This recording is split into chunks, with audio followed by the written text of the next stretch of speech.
being quiet before we start. Okay, thank you. Translation okay? So we're going to be exploring a spiritual lifestyle in this session, and I'll be drawing upon some of the experiences I've had 40 plus years, plus also what I've observed in some amazing spiritually mature people who I've been very lucky to know and to grow up with as well. And so there's a lot to learn for all of us. And one thing that I've understood is that pretty much the whole of life is a mind game. How you are handling your mind, taking care of your mind, using your mind.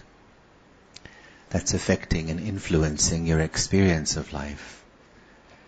And even if we look at some of the main endeavors we have in daily life, they're pretty much all to do with your mind. Think of a sport, for example. A big part of sport is it's a mind game. And elite sports people will also hire a mind coach or a psychologist to train them. Think of individual sports like tennis, for example. A big part of it, it's a mind game. You have to know how to motivate yourself, how to talk to yourself, how to forget the last point which you messed up and focus on the next one. And if you can't do it, you end up smashing your racket on the court, which seems very odd to me as adult human beings doing that kind of thing. Business is a mind game. Politics is certainly a mind game. In fact, the whole of life is a mind game. How you handle failure, for example. How you deal with criticism. How you handle somebody who's against you, someone who's jealous of you. Relationships, it's all to do with the thoughts and the attitudes which you are choosing to produce. Think, for example, of your relationship with failure. Can you think of the first thing that you failed at in your life? You probably can't, but I think I know what it is. And it's the same for me too. I think the first thing was trying to walk. You must have fallen down first time you tried to walk. Did anyone walk first time? Any geniuses here? No? No one? Well, some of you here are parents. So the first time baby tried to walk and fall down, what did you do? Come on, again, try again, try again. Practice to use the legs properly, practice to balance, build up the muscles. And therefore, baby gets encouraged even though baby may not want to. But you know it's the right thing to do. Imagine if parents were to say something opposite.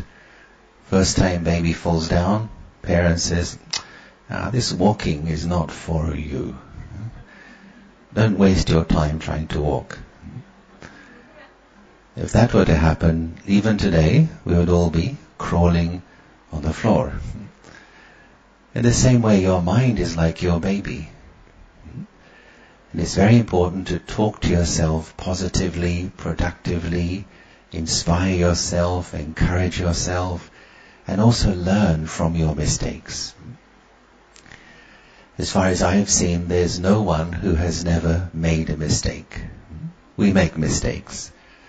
But what's important is the next step. What do I do after I have made a mistake? How long do I feel bad for? What are the rules? How long do I need to punish myself? Or how quickly can I learn the lesson, stand up again, and keep moving? In that moment, I am able to develop self-esteem, a true sense of self-respect.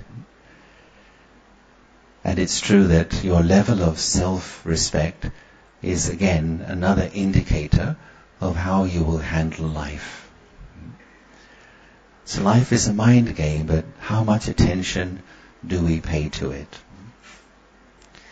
Now, the mind has a mechanism by which it works. Think of any technology you may buy, whether it's a phone or it's a laptop or even a car. What comes along with that piece of technology? What comes in the box if you buy a mobile phone? Yeah, you get a user manual. And that tells you how to use it correctly and also how to maintain it. So the question arises, where is the user manual for the mind? And so we grow up misusing the energy of the mind. And we'll be looking at some of the things we can do today to use the mind's energy better. There is a whole science in which attitude is appropriate for which situation. Therefore, I think in addition to us learning, there is so much for us to learn.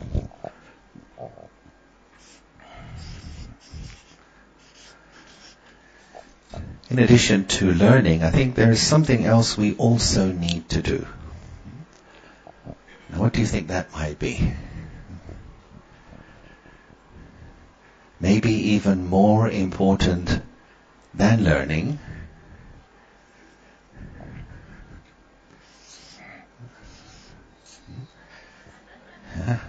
is to unlearn. We have, of course, learned many things, many good things, but as well as that, we have learned some self-limiting behaviors which do not allow us to reach the fullness of what it means to be a human being. So I think we also need to unlearn what we have mislearned so we can relearn what we should have learned. Should I say that again? We have to unlearn what has been mislearned so we can relearn what we should have learned. And that's where daily practices like meditation, self-awareness, visualization, mindfulness gives you an insight into what is happening within your own mind, to identify which thought patterns, which attitudes are detrimental to me, where I am sabotaging my own happiness, my own peace of mind. Now, one thing I noticed as I grew up and started having a job in central London, my first job there are three groups of people. And when I used to go into the office, first thing in the morning, you say to your colleagues, hello, good morning, how are you? And most people say, I'm just surviving, mate, surviving. And to me it was confusing, just to survive. I mean, is that it? Here we are in London, it's one of the richest countries in the world, the UK, and just to survive. A plant would survive, or a tree may survive.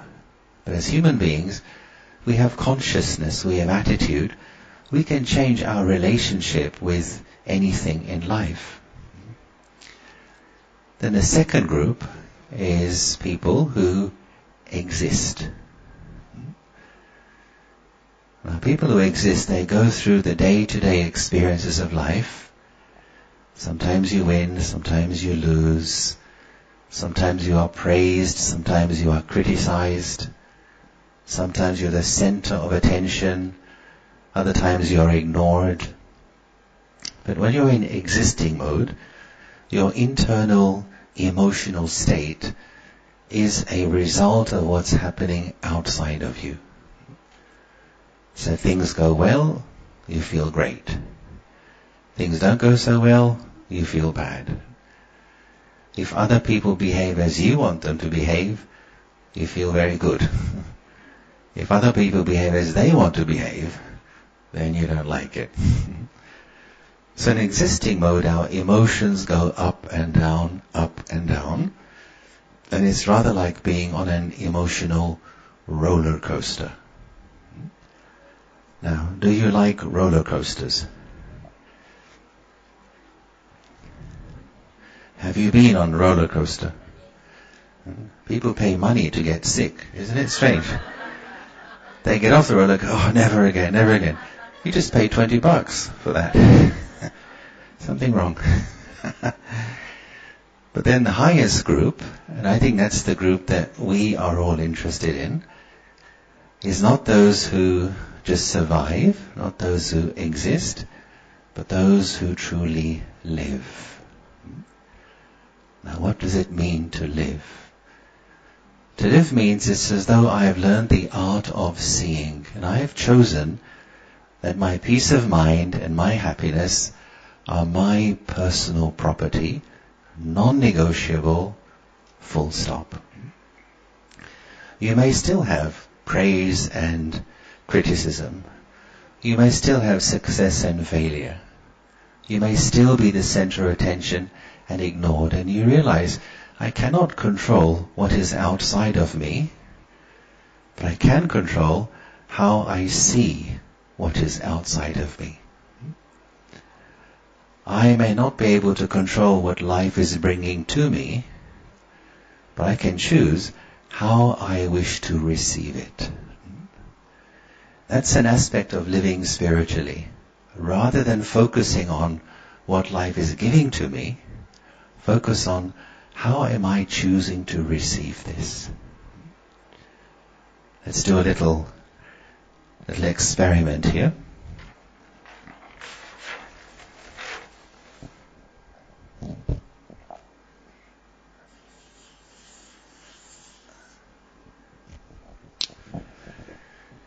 So, question for you. The question is, what do you see?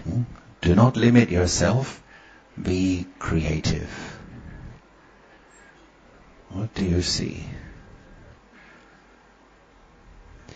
Yes, sir? Spiral? Okay, could be spiral.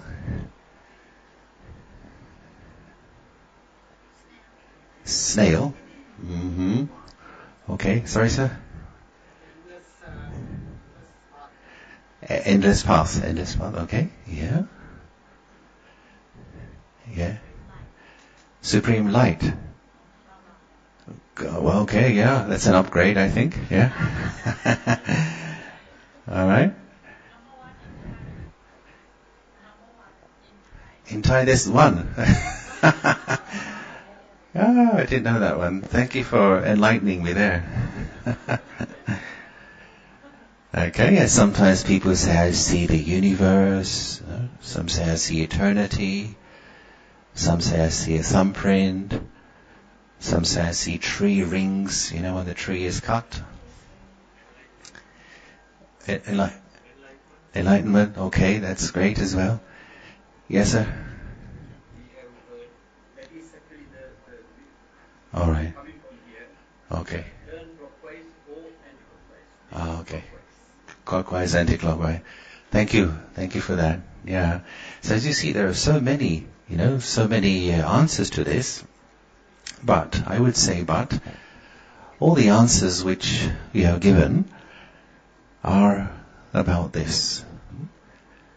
Nobody said, I also see lots of wide, empty, open, available space as well. I did not ask, what did I draw? I asked, what do you see? Now your eyes immediately went to this. And therefore all your creative thinking went into what this could be, what it may represent, what it could perhaps become. So there's a principle here, 5 steps involved. What you see will influence what you think about. What you think about will generate your emotions. Your emotions will drive the choices and decisions you make, the places you go, the people you spend time with, the relationships you form. And all of that creates your life, your world, your reality. Now this was just an example of the physical eyes. But the point here is to do with the eye of your mind. As you pass through the day-to-day life, many things come in front of you. Some people are similar to you in thinking style, in personality. Some are very different to you. Some will always praise you, some will criticize you. Some will encourage you, some are jealous of you. You cannot control that. What you can control is what you wish to see in that through the eye of your mind.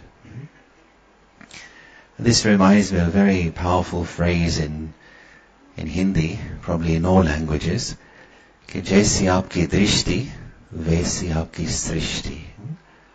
As is your vision, so is your world. As is your vision, so is your world. Now, a person who is, let's say, materialistic will only focus on changing things and people in order to feel more peaceful or happy.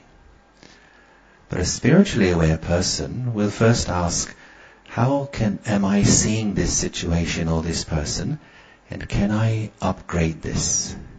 Can I see differently? Even my own mistakes, or the mistakes of others, or so-called injustice. And as human beings, these are two great abilities we have, to choose your attitude and to choose your vision. And for me, that's perhaps the simplest definition of spirituality, is upgrading these two things. And my interest has always been how to communicate ancient truths, ancient wisdom, into daily practical life. For those of us living in cities, working in cities, handling people, how to make things real and practical, so my life becomes more peaceful, happy, but also I can contribute to others being more peaceful and happy. Another question. Things you have learned in your life so far, how have you learned them? What has been the way of learning? There are so many ways we learn. Actually, let's just do a little experiment here. Could I ask you to stand up for a moment?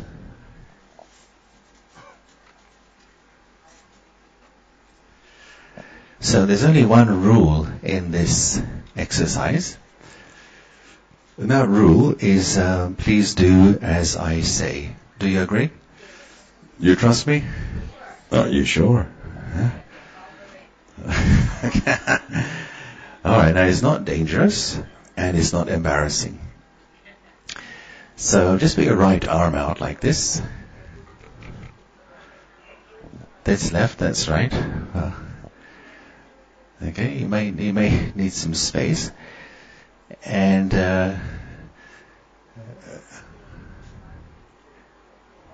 sorry? Oh, okay. Alright, so just bring your hand in towards your body. Okay, try not to hit someone. And then take your hand out again. Now just bring your finger and your thumb together. Bring this in towards your body. Okay, you're doing very well. And now just extend your arm as far as it can go. One last time, bring your hand in towards your body. Bring it up to your face. Gently, very gently. Just touch your chin and freeze. Just hold it right there. Do not move. Just keep it right there. What did I say? Touch your chin. What are you doing? This is called chin. This is called cheek. Okay. So why are you doing this? Yeah, blame the translator. Blame Yogesh. Yeah. Okay. Thank you. You can sit down.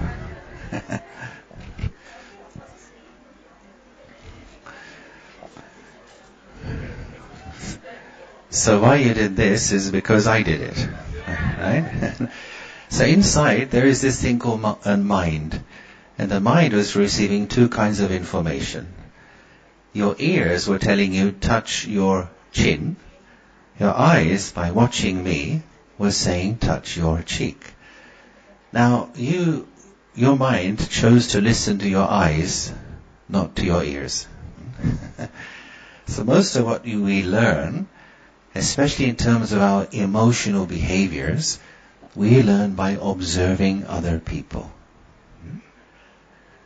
And who are the main teachers in this regard? Parents, older brother, a sister, maybe a teacher, a cousin.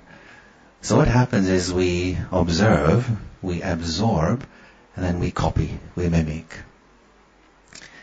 And by the time we are adults, some of those behaviors have become deep-rooted patterns. Now, of course, we learn many good things by observing others, but as well as that, we do learn some self-limiting habits.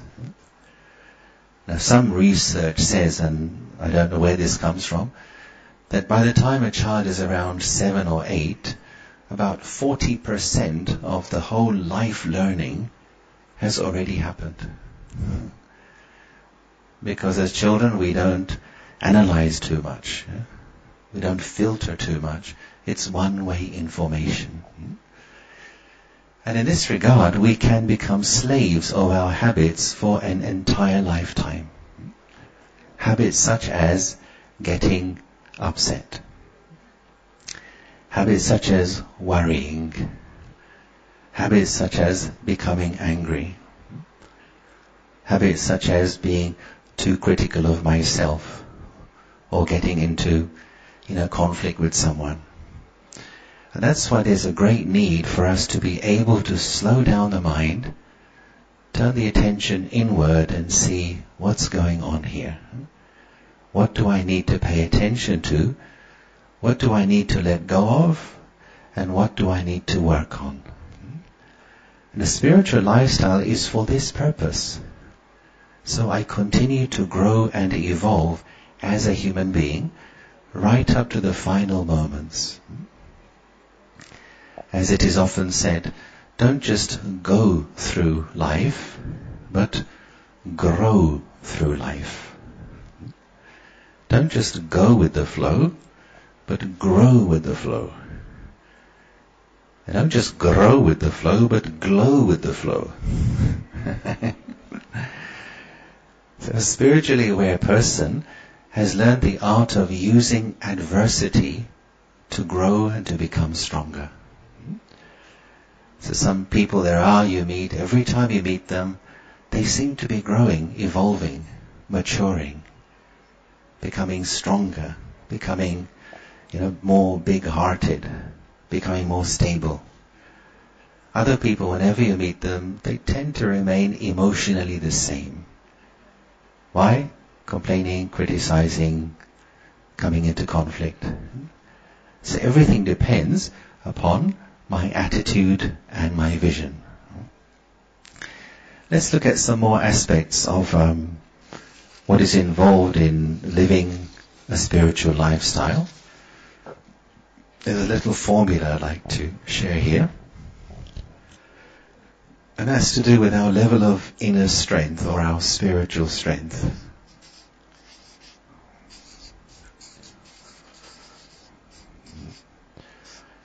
Why? Because we need strength in order to maintain our stability. Now, are you sitting comfortably? Why are you comfortable? Because your chair is stable. Right? If the chair were not stable, you would not be comfortable. Why is your chair stable? Because the legs are balanced. If one leg were taller or shorter than the other three, the chair would be rickety. So balance is the basis of stability. Stability allows you to be comfortable. And when you're comfortable, then you have sustainability. you can keep sitting for a long time. But to maintain that balance, we need inner strength. Especially in the world of work and commerce and traffic and noise, many challenges in the world, how to maintain my balance. So here's a little formula that can help us to understand this. And it is this. Your inner strength is equal to your self-care divided by overthinking. Okay. Self-care divided by overthinking. Now, is anybody good in mathematics? If we want to increase our inner strength, what should we do? Sorry, sir? We want to increase our inner strength. Well, two things. One is increase my self-care and decrease my overthinking. Both these things. So what do we mean by self-care? In this regard, I find there are 5 things that we can do every day to increase our self-care. And I remember hearing this from a very great person, a great friend of mine in Mount Abu, in our global headquarters. I asked him this question, and he said, do 5 things every day. I kind of knew them anyway, but the way he put them really had an impact. One is what we already have done, do our morning meditation. If you can't wake up at 4, then whatever time you wake up, but wake up a little earlier than when you start your day, and charge your inner battery before the day starts. The morning has an impact on the whole day. Whatever you experience in the morning will affect your whole day. That's why sometimes people say, if I'm having a bad day, I must have got out of the wrong side of the bed this morning. There's some wisdom there. The opposite is also true. If I start the day well, with a peace experience, if I charge my mind's battery in the morning, through the day it will support your emotions. When the challenges come, when the problems come, you'll be more stable emotionally because you have fed yourself in the morning. That's one aspect of spiritual lifestyle. Second thing is, before you look at your phone, messages, read the news, check the sports results, before you do all that, first read and study some spiritual wisdom. Something inspiring. Maybe something about value, something from a scripture that you like. And then give your mind this wonderful present of thinking about it for the whole day.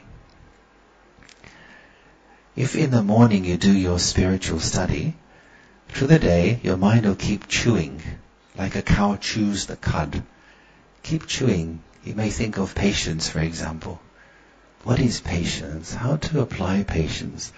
How can a person improve patience?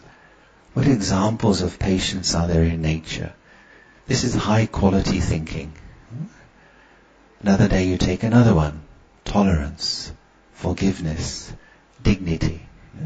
So every day giving your mind some homework to do. This is called churning. When you churn high quality thoughts, the mind becomes stable and strong. If you only think about daily thoughts, going to work and shopping and the usual things, it's just another day has gone by. But every day I should also mature and evolve in some way. So second thing is this, read some spiritual wisdom first thing in the morning. And during the day, we do a practice which some of you do and others may have heard about. We call this as traffic control for the mind. And so the concept is this, that think of the thoughts in your mind are like cars in the street. And the question is, how is the traffic up here? Is it orderly? Is it flowing? Is it coordinated? Or is there a traffic jam in my mind? So when there's a traffic jam, so much time and energy is wasted. One car parked in the wrong place can block 100 other cars. One waste thought, one negative thought can block my happiness, my creativity. So traffic control is like a mini meditation where for 3 minutes or even just 2 minutes, you take a moment to withdraw from the doing mode and you come to the being mode.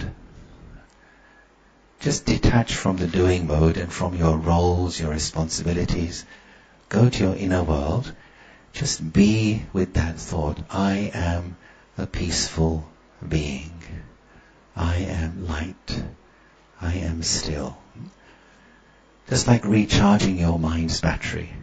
A mini meditation. And as you get used to this, you become better and better at being able to do it quickly.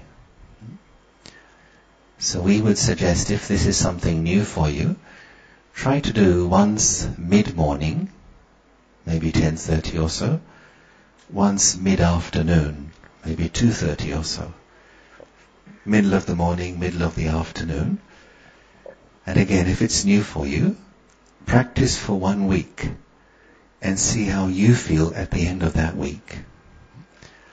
And usually people say, I feel more stable. I feel more light. I feel my moods are also becoming settled. Then fourth thing in self-care, I would say, is how to end the day properly.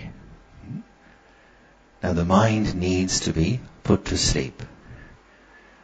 Just like in the olden days, a parent would read a nice bedtime story to the child. Does that still happen in your countries? Yeah. You'd read a nice peaceful story, a nice happy story. Why? The theory was then the child will have nice dreams. You wouldn't read a horror story to a child, would you? At the time of sleeping. Because then she or he would have nightmares. The same way, the mind needs to be put to sleep properly. And one very useful analogy I was given once and still use it was this, that just think of the whole of life as being a grand theater performance. And everyone, every individual is playing their own part. And for today, the curtain has come down. Today is over. Maybe I did something amazing, or maybe I did something very silly. Maybe people praised me to the heavens, or maybe everybody criticized me. Maybe I made a silly mistake. Whatever happened, today is over. The curtain has come down.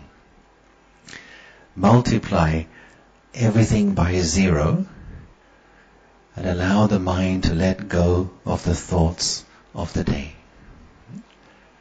Then the mind will be light and relaxed, and the sleep can be deep and restful. And for me that was useful, because when I made any kind of mistake, I realized later I was so hard on myself. I thought you're supposed to suffer. I really thought that, but when I observed these spiritually mature people, sometimes they made little mistakes, but they didn't give themselves a hard time. Then I realized if you sleep with a heavy mind, or a guilty mind, or a mind with worries, the sleep is affected, but even the next day is affected. It's important to end the day in this way by emptying the mind of the thoughts of the previous day. Then one last thing. We had morning meditation, spiritual study, traffic control, ending the day. One more thing, which is part of a spiritual lifestyle, is you try to spiritually serve at least one person every day. Make it a mission, at least to someone today. I must share happiness. I must share some inspiring words. When you're in the serving mode, the best comes out of you. And we know when we serve others, our own happiness and self-respect increases. That's the karma philosophy. If I give, if I share, if I uplift, the energy comes back to me and makes me stronger. So in that sense, it's important to consider yourself to be a spiritual server. It may just even be a few comforting words. It may be a positive attitude. It may be a face which makes others, changes somebody's negative mood. But an essential part of spiritual growth is serving others. So this can be a little tick list every day to see, do I do these 5 things? Then lastly, reducing the overthinking. Additionally, something easier to start with is reducing the over-speaking. Yeah? And there we have to check ourselves that if instead of taking 20 words to say something to someone, can I say the same thing in, let's say, 10 words? If I'm consciously practicing that energy I save of 10 words, it accumulates in the mind as what we call as the power of silence. Shanti ki Shakti in Hindi, the power of silence. Those words you say will accumulate in your mind as the power of silence. And the wonder is the power of silence will then manifest into other areas of your life. For example, you will have more willpower than you had before. You'll have more courage to do something you've been avoiding for a long time. You have the power to be stable and unaffected by someone whose behavior used to really bother you. Where is this extra strength coming from? It's because you are more economical and more essence-full with your verbal energy. These 2 things, economical and essence-full. Now when we spend our money, if we want to buy something in a shop, first we look at the price. How much is it? Why? Because we value our money. And we use the term spending money. The same attitude we should have for our verbal energy and mental energy. How am I spending my verbal energy? And an upgrade, how am I spending my thought energy?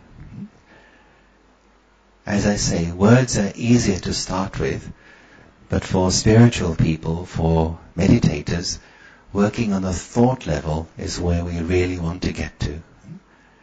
Conserving my thought power. Learning how to think, stop thinking, redirecting my thoughts. And that power, as we develop it more, automatically it opens doors in your life. Not only the doors which are closed, the doors which you didn't even know were there. And you find yourself becoming more stable and your relationships also harmonizing. Okay, so I'm going to stop there.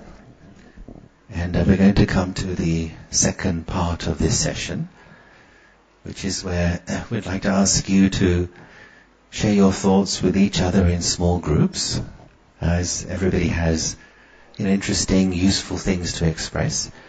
And also in your groups you learn from each other as well.